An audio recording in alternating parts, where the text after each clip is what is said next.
this podcast is made possible by the generosity of listeners like you. Kindly consider a contribution through Patreon or PayPal. Links are in the details box. Patreon is a monthly subscription that you can cancel anytime, and PayPal is a one-time donation. Any amount is appreciated. And follow us on social media. We're on Facebook, Instagram, and Twitter, the handle, the Beirut Banyan.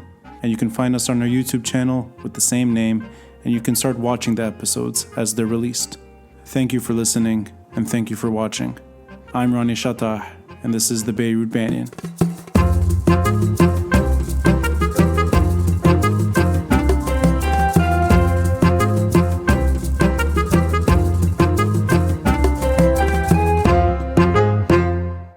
For me, it's a thrill to get to speak to somebody for the first time, never having met that person, but in a sense, in a way, kind of knowing that person already.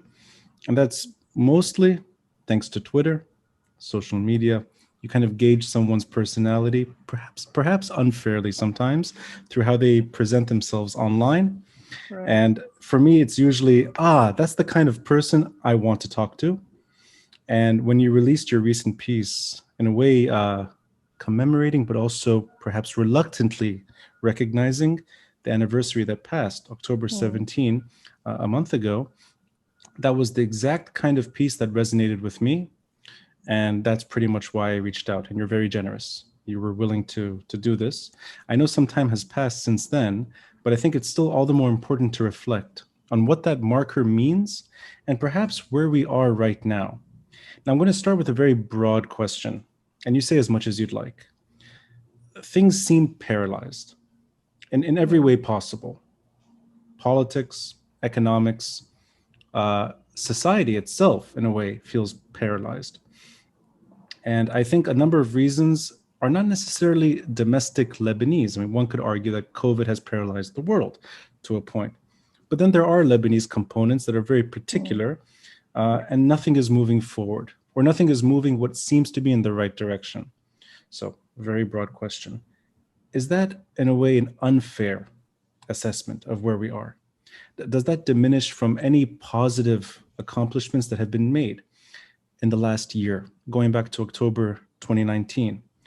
Or is that, in a way, understating it, that things are much worse than we'd like to admit? Well, let me start by really thanking you for inviting me and for this very generous introduction. I've also enjoyed your podcast, and I was really glad to see many of my friends actually discuss topics that are of interest to them and to many of us as well on this podcast. So I'm really glad to join. This question of assessment is a question that I find very tricky and difficult because, I can assess from where I am, but that would be my personal assessment given my position and my positionality in the society. And I think, it would be unfair to generalize. People are living very different experiences depending on who they are and where they are in this country and, what kind of access they have to different things, from income to jobs to shelter, etc. There is a sense at the surface that things are stagnant and that there isn't much moving, but it's a bit of, when a train is moving too fast, or when you're on a plane and it's moving so fast that you can't really feel it's moving. I think this is where we are. Things are moving so fast, and as a sociologist, the first thing I tell people interested in sociology is that there is no society that doesn't change. It doesn't exist. Societies change all the time, every day, and I think this is really an exceptional year, as you said. Globally, it's an exceptional year, right? I mean, the whole world is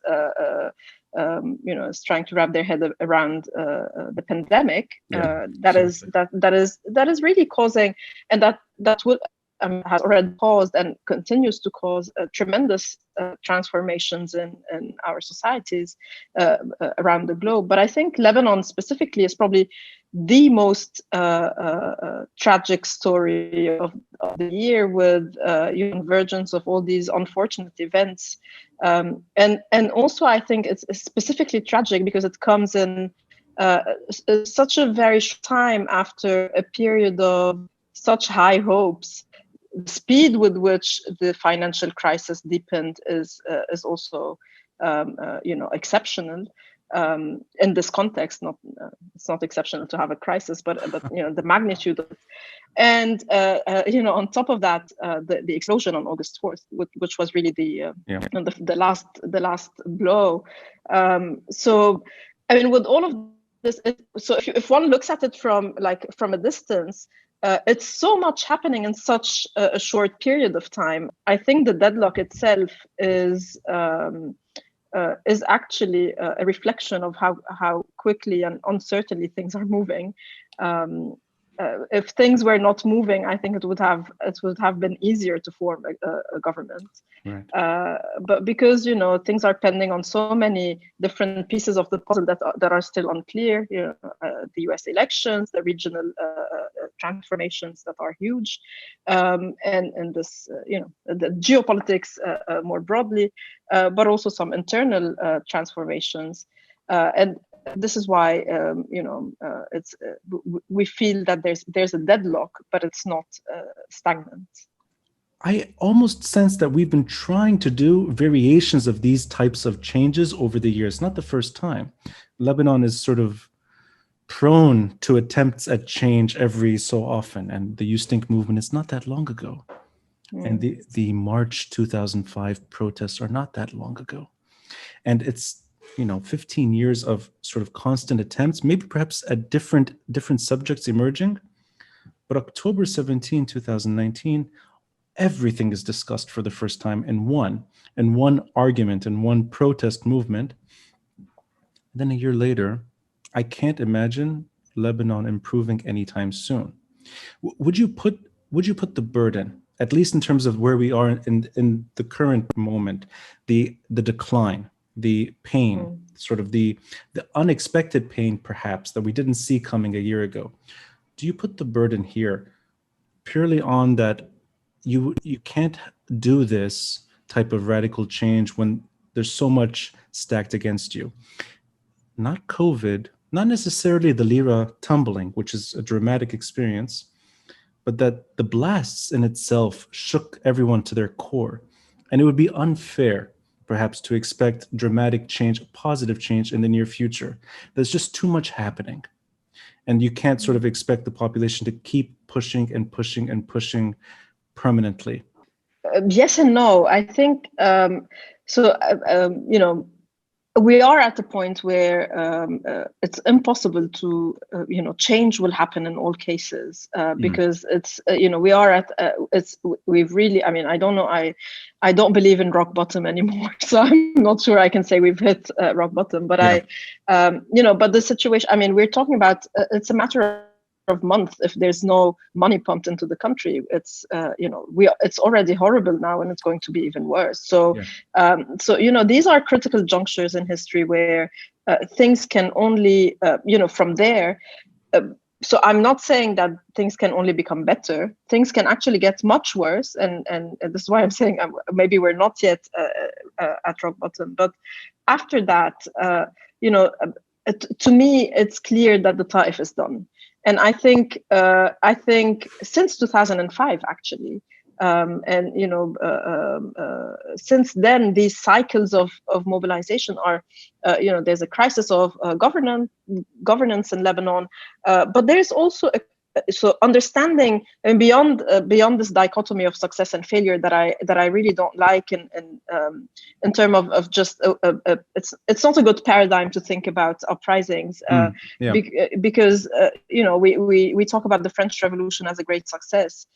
Well, it took 8 decades before the first republic, right? Yeah. So why do we expect the Arab uprisings to achieve everything in 10 years? At least give us a few decades. And it's a very complex situation. You're right. There are variations. Tunisia is probably one of the most successful in the country, with all its problems. And they will find the opposition in Tunisia still unhappy with many things, and maybe rightly so. But they managed to have a sort of a transition.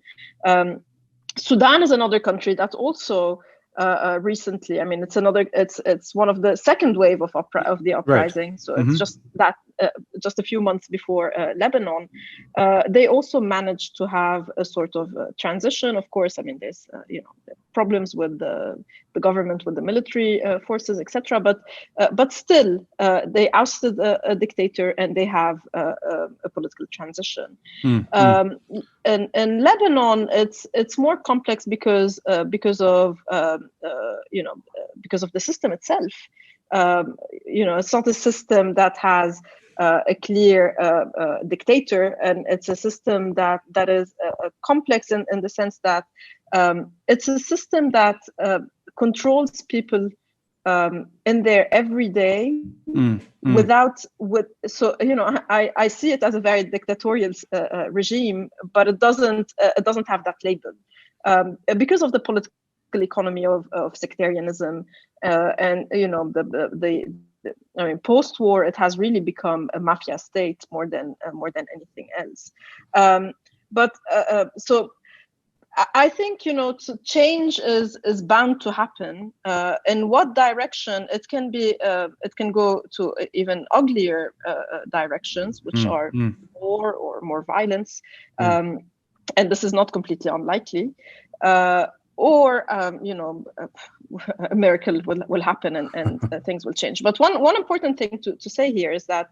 So there are the complexities of it's a difficult system to fight. There's also the other side of the story, which is that we also, as forces of the opposition, are not ready yet, or are not organized enough, right? So if we talk about whether it's Sudan or it's Tunisia, in both cases, what really pushed really the scaffolding of the uprising was through, in both cases actually, either labor unions or professional associations that were able to work very closely with political parties, right, to lead that transition. So the idea, so there were leaders and there were organizations in Lebanon, because of this, this type of there is more freedom and liberty, but in the past 30 years, the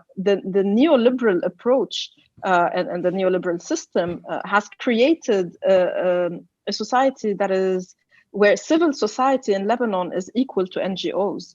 Civil society as a concept is much broader than just NGOs, right? It can be political parties, it can be, yes. But in Lebanon, they're equal to each other. And therefore, I mean, over the past 30 years, activism and opposition has taken the shape of, single issue campaigns, what we call academically new social movements, right? And in that sense, we saw the difficulties of building organizations, of having a leadership, which is very different from 2005, where, there were more political parties that were involved, right, and for that change. I know, and I like that you're bringing up in a way it's the essence of the piece, and it's maybe appropriate to introduce it here. Came out in Middle East Eye, October 19th, so just over a month ago. Lebanon's unfinished revolution, where next? And the subheading. Without a guiding theoretical and political project, Lebanon's October uprising will continue to suffer from a lack of vision. Because I think of institutions that are able to step in. And they're not institutions that are there to derail or, in a way, pervert the protesters' aspirations. They're there to usher in transition, positive, not negative. And I mean, the EU to me is sort of that kind of institution, but on a regional scale, that can help alleviate some of the crises that come with dramatic change.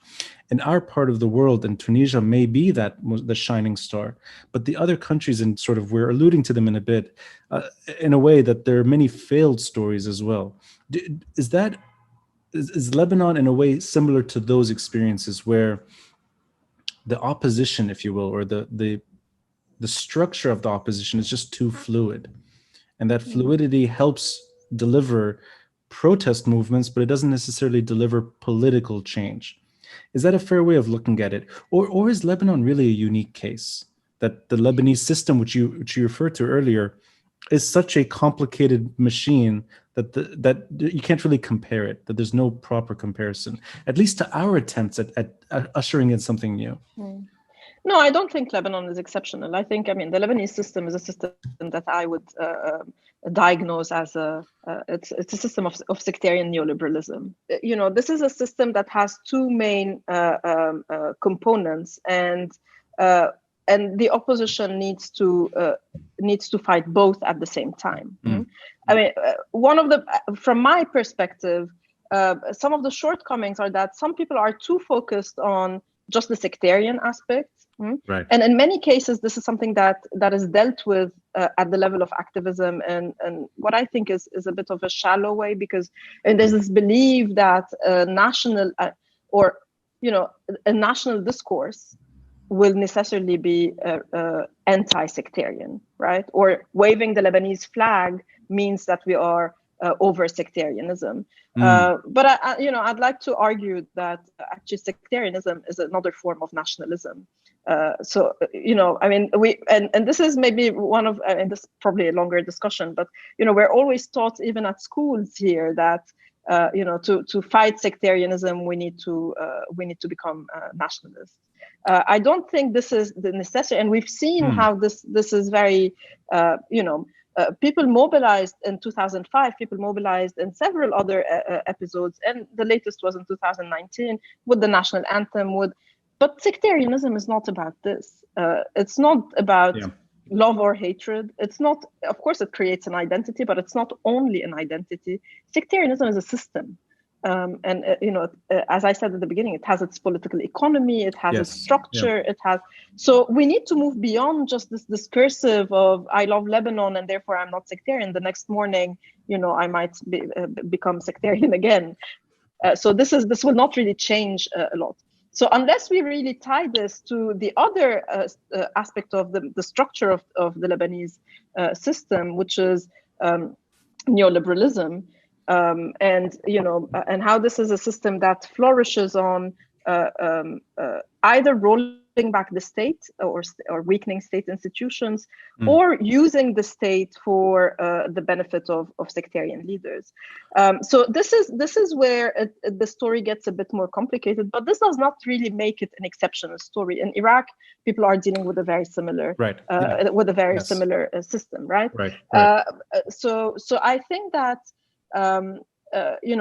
it's not impossible for a change to happen, and and I think that there is some people in the opposition that read the problem as being a problem of corruption only, which is also something that I don't really subscribe to. And of course, there's corruption, but I don't think this is the main issue. The solution that if we just change the individuals, if we keep the system and we change the individuals, we will have something that is magically different. I don't think so. I mean, just yesterday or a few days ago, the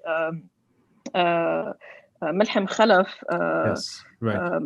has launched this new call to, and there's a lot of people are arguing the same thing, that we have a great constitution, let's just implement it. I am from the opinion that we need to change the constitution, and I think this is what a revolution would mean. A revolution is about changing. It's not just about some bad guys that are the bad characters, and we need to get rid of them, and then everything would work. Because otherwise, for my generation, and I think your generation and the generation that is a bit younger than us. Don't put me too far up. No. I'm saying I'm putting you in my same generation. Right. I'm saying, for us, if we just wait, time will do it. I mean, these guys biologically are not going to stay forever. No, so why a revolution? Let's just wait. So again, this is why I'm saying a revolution is about, this uprising was about really a change in the structure of the system. It's not about cosmetic changes, and Yes, therefore, right. we should expect this to be a long-term process that will continue. I think with its ebbs and flows, and eventually it should lead somewhere. Does the region allow for political change that is conducive to protesters' aspirations? And I'll sort of reflect on other regions. Case in point is the Eastern European example, where they're in a way neutralized from conflict. In that sense, you don't have America and the Soviet Union vying for influence anymore. The region has sort of pacified itself to a point that you can have change, and the change sticks. Our part of the world, it seems like every time there's a political protest, the region is overwhelmingly concerned at either crushing it or steering it in a direction that's not conducive. Is that, in a way, downplaying the domestic component, meaning that people should be able to organize regardless, that the region is not the excuse? Or is it that the region is really a burden, that it takes so long in our part of the world, in particular in Lebanon, because Lebanon is sort of intimately involved in regional crises, without going sort of down the rabbit hole of geopolitics, just in terms of that we're influenced so much. And that goes back to the sectarian, you in a way, you're saying it, that the sectarianism is a form of nationalism, and that's sort of, that ties us to the region in unhealthy ways rather than healthy ways. No, I think, I mean, like any other part of the world, but you're right to say that maybe Lebanon is trapped with its geography. But I think any movement will have to deal with domestic and regional or geopolitical questions. And my own understanding of what is unfolding in Lebanon, but also in the world, it's not just mere coincidence that uprisings are taking place almost at every corner of this planet. That's true. From Chile to Belarus to Georgia to, I mean, every corner of this globe. So to me, these are struggles that are interconnected. They have their, each one has its own context, so is particular in a way, but none of them is exceptional.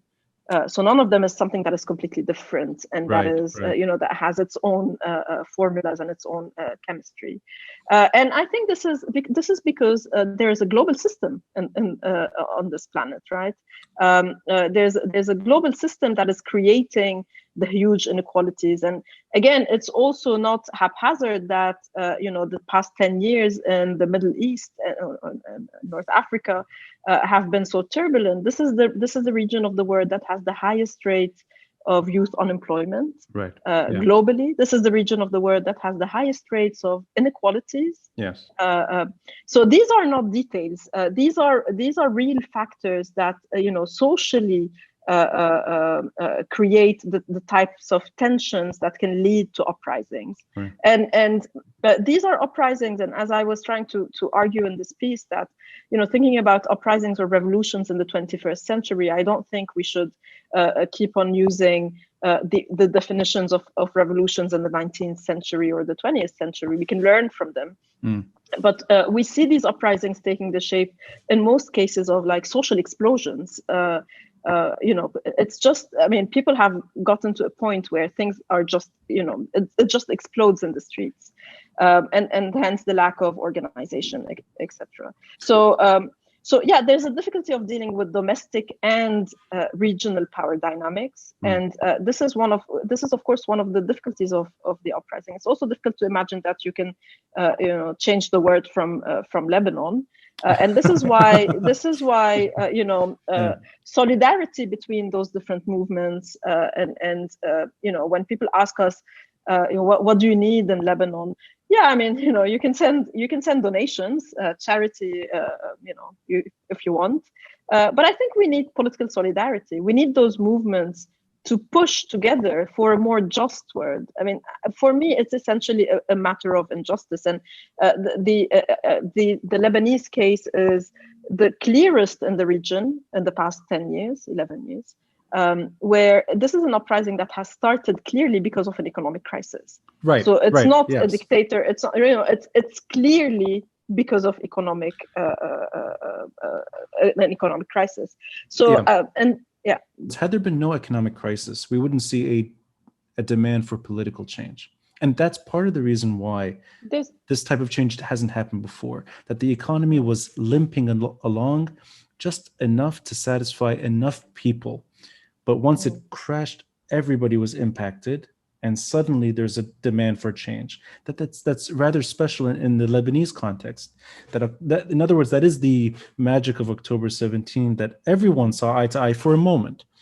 But it's it's monetary rather than maybe what we're sort of going back and forth on, which is the sort of the political aspirations, ending Ta'if, finding a way forward that's better. I mean, without being too hard on anyone, they're not very different, at least in my opinion. Yes. I don't think we can talk about politics without looking at the economy. Right. And I think, as a sociologist, I think there's a very strange disappearance of class analysis. Of course, I understand why, but I think it's important. I mean, class is a real divide in society, and it's not just about ideologies or an economic determinism, and we've seen this to me, it was very clear that the uprising had a clear class dynamic. Saying that it was only that is also, I mean, one has to also include gender politics. One has to include, so and how all of these different struggles actually intersect and overlap. But I think that when I said that in Lebanon, it's a clear case where the economy was, or the economic crisis was the main switch, if you want. It doesn't mean that there was nothing before. I mean, a crisis doesn't come from nowhere. Right. Things have been boiling for a while. People have been asking for a political change ever since Lebanon was created, from the very beginning. So it's not like anything new. I did an episode with Maha Yahya from Carnegie, and the first ministerial statement with Riyad Salah, going back 1943, is an end to sectarianism. I mean, that's the foundation. So I mean, it's from the start. Yeah. I mean, from the start. At first, there was a debate of whether we wanted Lebanon or not. And then there was a debate on what kind of Lebanon, and people always wanted something different. And but I agree with you that we see changes here and there with students' elections, with many groups trying to organize, with an attempt to revive some labor movement, etc. And these are very important. Right. But I'm not deterministic, so we cannot say now that this will necessarily or eventually lead to the change that we envision. These are, and one of the main reasons is, again, looking at just what is happening in the society this year. We're talking about an exodus. People are leaving Lebanon in huge numbers. So what will happen to this movement is also very much linked to who is going to be here, what are people who have already left, or people who are out. So the Lebanese diaspora, what role will they play? In many countries, especially in dictatorships, the diaspora plays a very important role in political change. The Lebanese diaspora so far has been mainly focusing on charity, especially after, I mean, there were mobilizations to the embassy, but after the explosion, it was mainly about fundraising and etc., which I understand. But I think, it's mainly about politicizing these, the Lebanese communities, if you want, everywhere. And it's also about who remains in the country. We always talk about the importance of the youth and revolutions. I teach at the university. Maybe AUB represents a certain class in this country, but I think we have students from different backgrounds. I don't have a single student who wants to stay in the country. Everyone wants to leave. I write more than 15 recommendation letters a week for people who want to leave, people who are applying. So just seeing this happening, these are, and this is why I like to bring more the social aspect, because we can discuss politics, we can talk about the geopolitics. I mean, these are things that are clear and that are often discussed. I think what is missing in this discussion is what are the transformations that are happening in our society? Who is going to be able to afford education? Yeah. These are, when we talk about, a lost generation in the Syrian society, we can start already thinking about, something similar in Lebanon. If things continue the way they are, we are already seeing huge dropouts from schools and universities of education. Job markets are closed. The Gulf is now closing for Lebanese. So so we have waves of and it's an economy that is based on the main product we export to the world is human beings, and we import everything else. So this is why I say, we cannot just keep talking about changing the or just cosmetic changes without tackling this core, that this is a system that does not, an economic system that does not produce anything. So we don't have a real economy, and it's actually a political system that does not want to produce anything. Politicians do not really want a change at the economic level, because this is how sectarian clientelism and the system of clientelism flourishes. I think that it's one of the plans for recovery in Lebanon is to send our youth abroad so they can send us fresh dollars and remittances. And this has always been the plan for the Lebanese state. This is why I'm saying we need a radical transformation in the way we're approaching the question of the economy, not as something that is technical or as something that is an old cliche from the Soviet Union, but as something that is real and that is really shaping dynamics in society, and that is really shaping where people are going and what people are doing. We have an economy that has no appetite for qualified labor, although most of our youth are qualified, are highly educated. What exactly do you mean by revolutionary? Are you, in that sense, pointing at the economics rather than the politics? I'm pointing both. Both. I'm okay. pointing at. So I'll tell you. A revolutionary versus reformist. Right. In other words, that sense. Yeah. Now, can I? Sorry. I keep interrupting you. Please. In the sense that, and this is where I say that the lack of a political vision and a political theory that shapes the movement, and that also understands reality. We cannot really, we cannot have political programs if we don't really know what we're dealing with. And a revolutionary in that sense. But I also, in that part of the article, I was also trying to engage a bit with debates that have started in 2011 and that have re-emerged in the second wave, and that I'm a bit unhappy with, which is, the idea. Well, first, a discursive fight over, is it a revolution or is it an uprising or is it a movement or is it a revolt? Okay, we can play semantics as much as we want, but I think in reality the question is, what are we trying to say? And I personally think that if people have mobilized in the streets saying that what they're doing is a revolution, we should take them seriously, not because they will succeed, but because in order for a revolution to happen, you need to have a concept of revolution in your political imaginaries. So this idea that everything is predetermined and everything is nicely packaged, and if the revolution is not exactly how we want it to be, then it's not a revolution.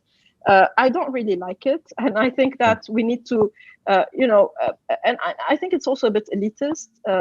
You would only say this if you're not really involved on the ground. If you are involved, you would know how difficult those things are and how difficult it is to push. On another hand, there's many, and maybe this is more a scholarly debate, but this idea of revolutions without revolutionaries. And that what started in 2011 are maybe revolutions, but but there were no revolutionaries. The arguments are, are about the lack of leadership, the lack of political visions. But I also think it's unfair to the people who have paid their lives, people who have paid, blood, people who have sacrificed, and just telling them, you're not revolutionaries because we don't think that what you've done is good enough, or because you did not. And we know that success or failure at this point is not just about what people do, and part of it is how well people organize, etc. But it's also, there are structures, there are geopolitics, there are so many other variables. So I think that it's unfair to the people of the region. And I think it's also, although this is criticism that usually comes from people who claim to be very revolutionary themselves, I think it's a very neoliberal reading. It's so focused on the individual. May I ask you? I sometimes I get sort of lost. No. I'm always lost. I take that for granted. In life, I think I'm permanently lost. But I mean it in terms of what these words actually mean when it comes to the Lebanese story. And I hear this word thrown around all the time: neoliberalism. Thrown around. I don't mean to sound condescending. I meant it's used left and right in a way that I sometimes don't really know what the person is talking about. And I'd like to sort of narrow it down in the Lebanese context. Again, going back to that, the revolutionary process, or that it has to be a revolutionary revolution. In other words, the word revolutionary is important here. Does that mean upending the economic system, not the sectarian system? I'm really trying to get at what is it that's really at stake now that needs to be done in order to usher in something better. And the economic... Once you upend one of them, the other will automatically end. So you see, so it's a system. This is why I call it sectarian neoliberalism. Right. So it's not sectarian and neoliberal. It's sectarian neoliberalism. It's both, and they feed into each other, right?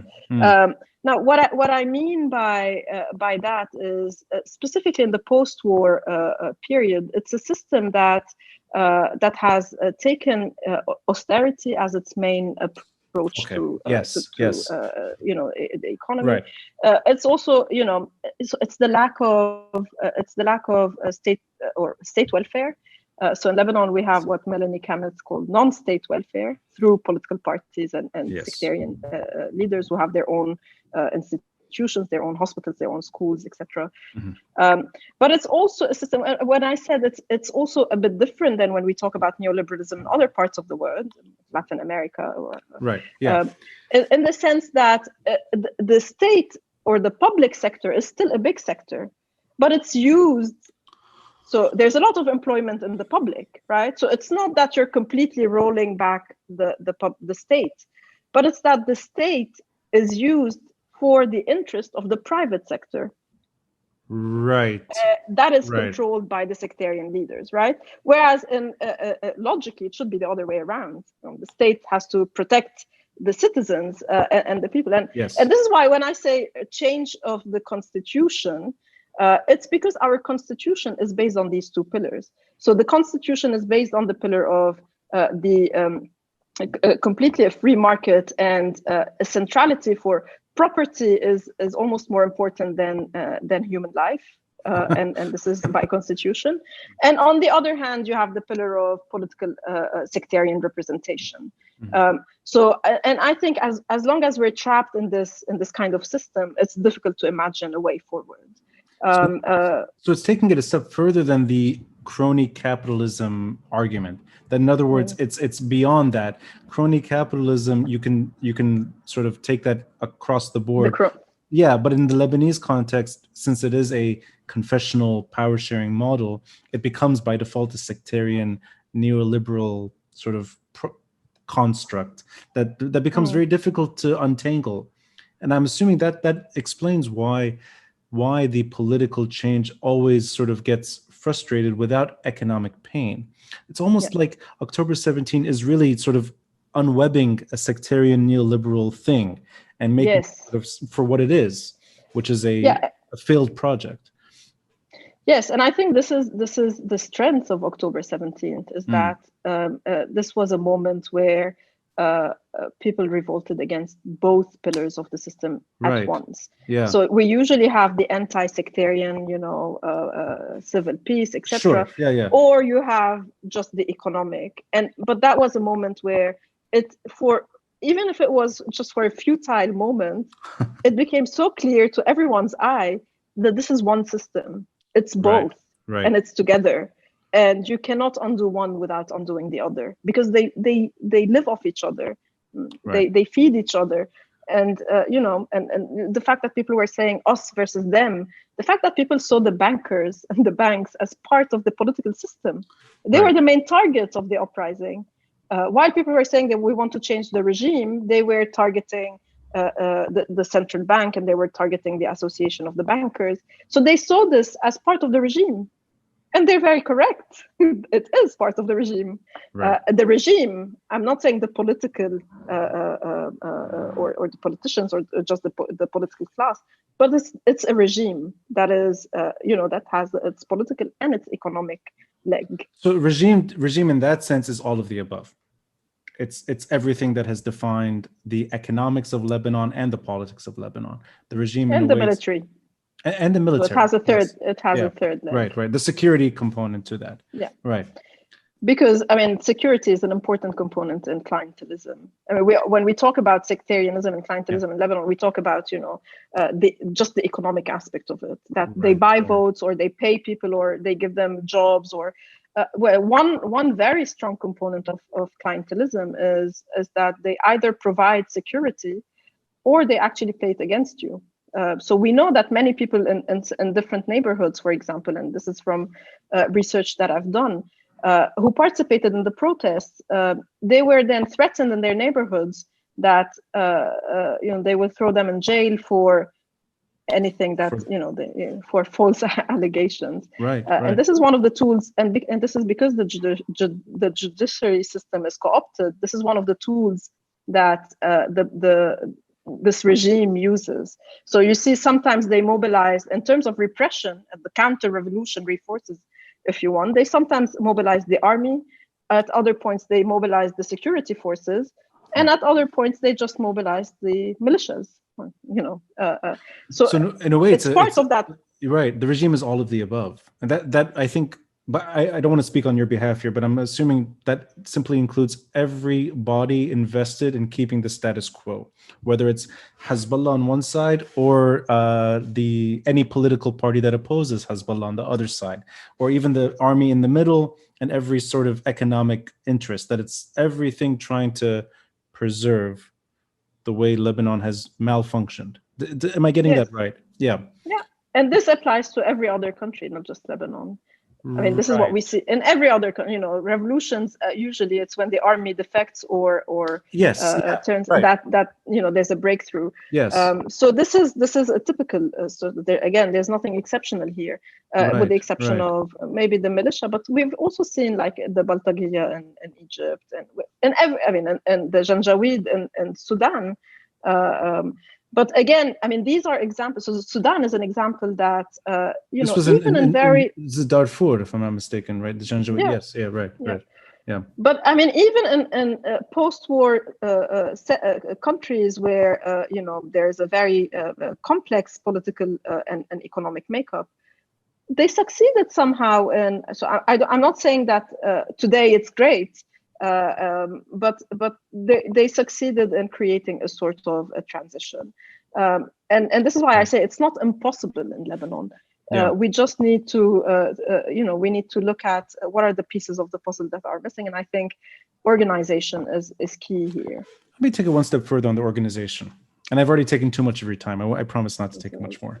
The organization story, in that my understanding is there is some momentum in terms of offering an alternative, at least when it comes to elections, maybe municipal or even political, parliamentary elections, that you may see names emerging that are not from the usual suspects or their political parties. That seems to be happening at a fairly slow pace, but it's happening. Is that the only way out? Meaning that you have to enter the system. And in that sense, reform becomes the sort of modus operandi, right? That's the way I would understand sort of changing the system from within. Or do you see it differently? That there's no patience for that because time has run out. That there's nothing we can do from within anymore. You have to overhaul. Yeah, it's not. I don't think it's because time has run out, and as much as I think that it's almost impossible to change from within. I'm not. I mean, you know, if this is something, I know that a lot of people are already preparing campaigns, and I know that there's a lot of effort happening there, and fair enough. My own political reading is that it's very unlikely to happen from within, and this is specifically because I said, to me, the problem is in the system.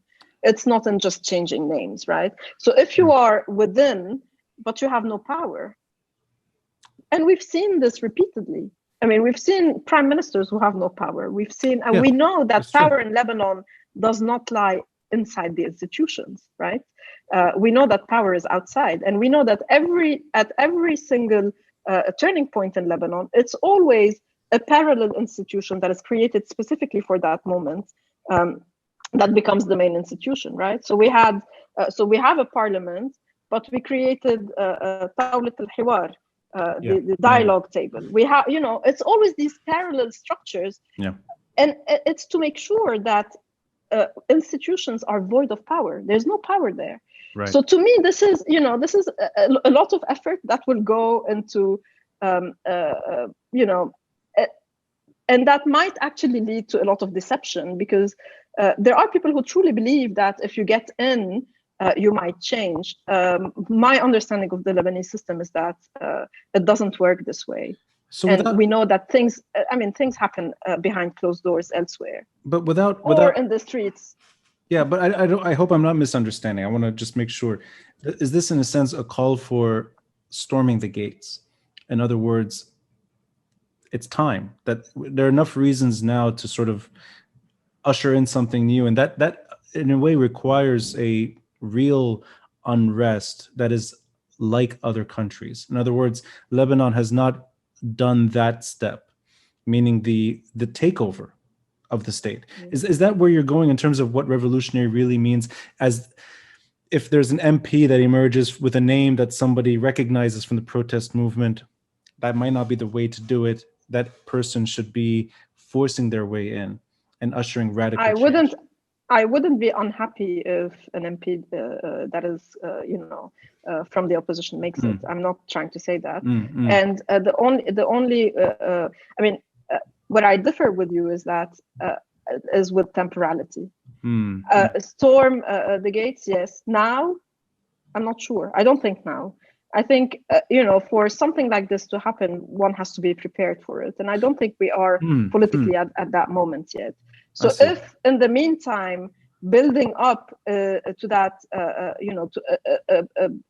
when I say storm the gates, it could be, it could take different shapes, but it's really cornering the regime to a place where it would really, crumble. And this is why I'm saying, for example, the diaspora can play a big role. I see. It's not just because we know. I mean, yes, it's a country where every party has its militia and arms, and so things can turn very violent very quickly. And maybe sometimes I think that maybe there's no other way out.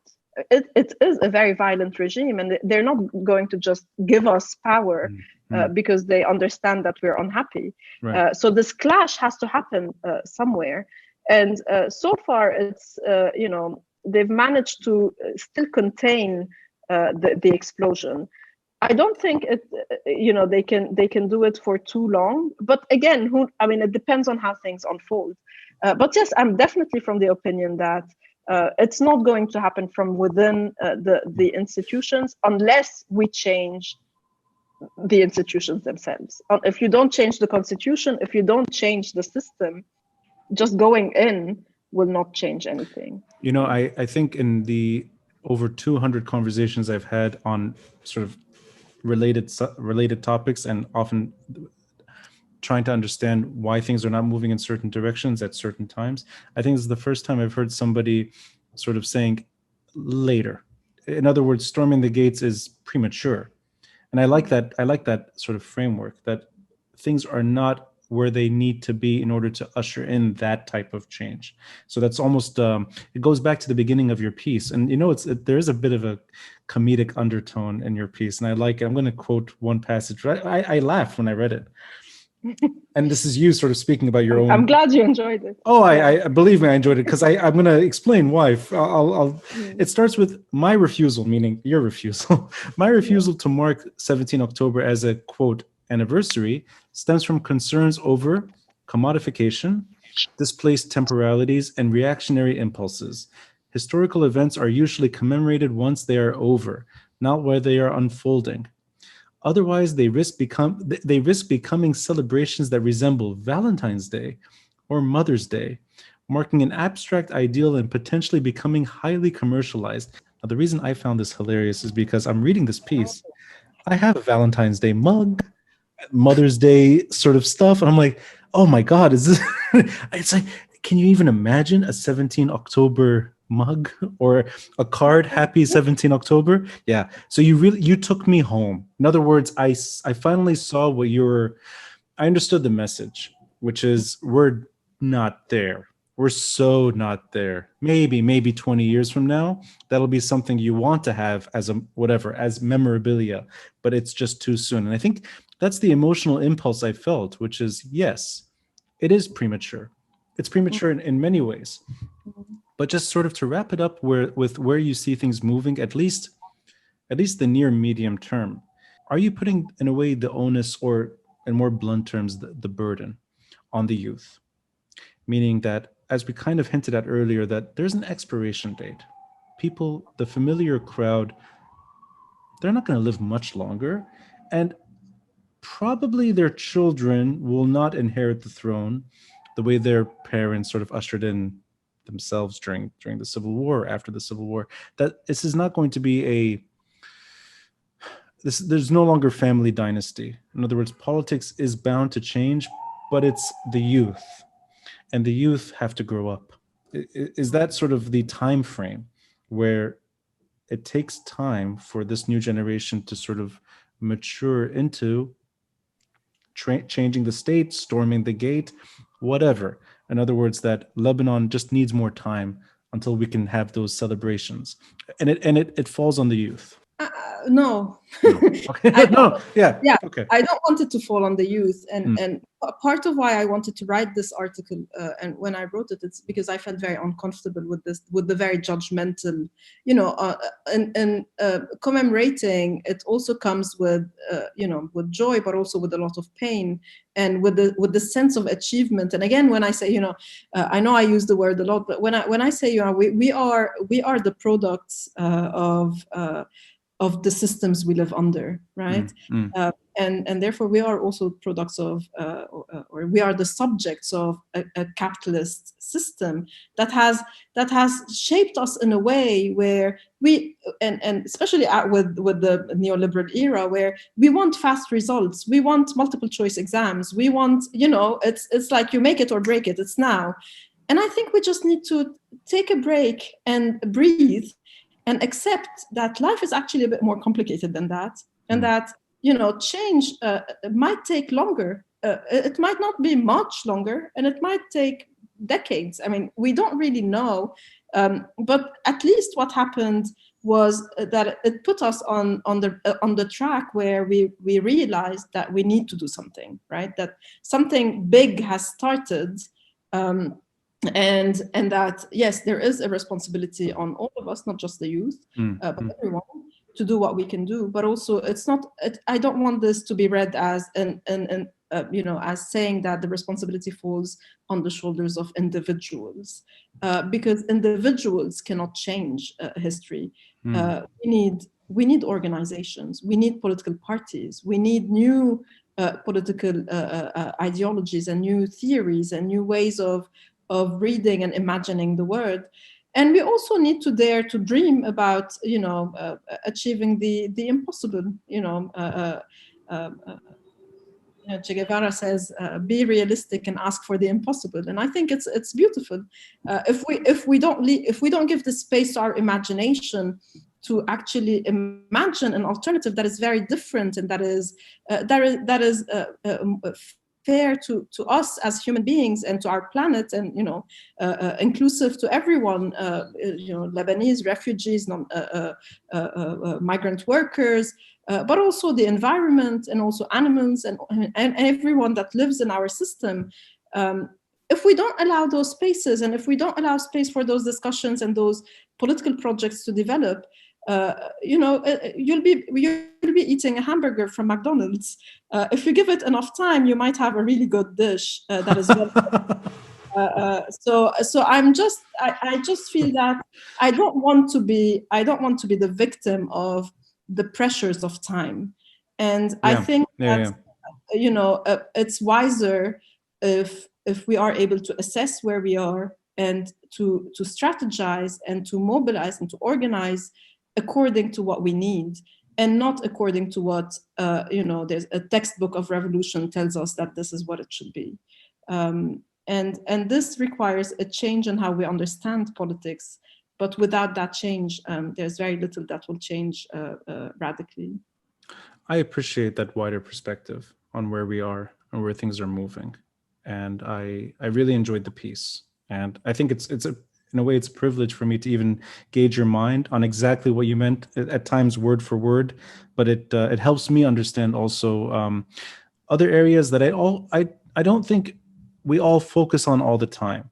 And I think it's a healthy sort of exchange. And I like understanding exactly what the economic concerns are and what storming the gate is to somebody in 2020 who's seen a year of sort of dramatic change and willing to hold out. And there's a lot of patience in your piece and with what you're saying. And I think that's well needed. And the hamburger reference, of course, it's so well said. It tastes great, but have a healthy meal. Take your time and you'll live longer. In a way, it's an appropriate analogy. Thank you so much for inviting me and for being so generous. And I hope the discussions will continue. I hope so too. And we owe it to 3G that we were able to save this episode. Minor glitches here and there, but it worked. So yeah, thank you, Rima. Appreciate it. Thank you.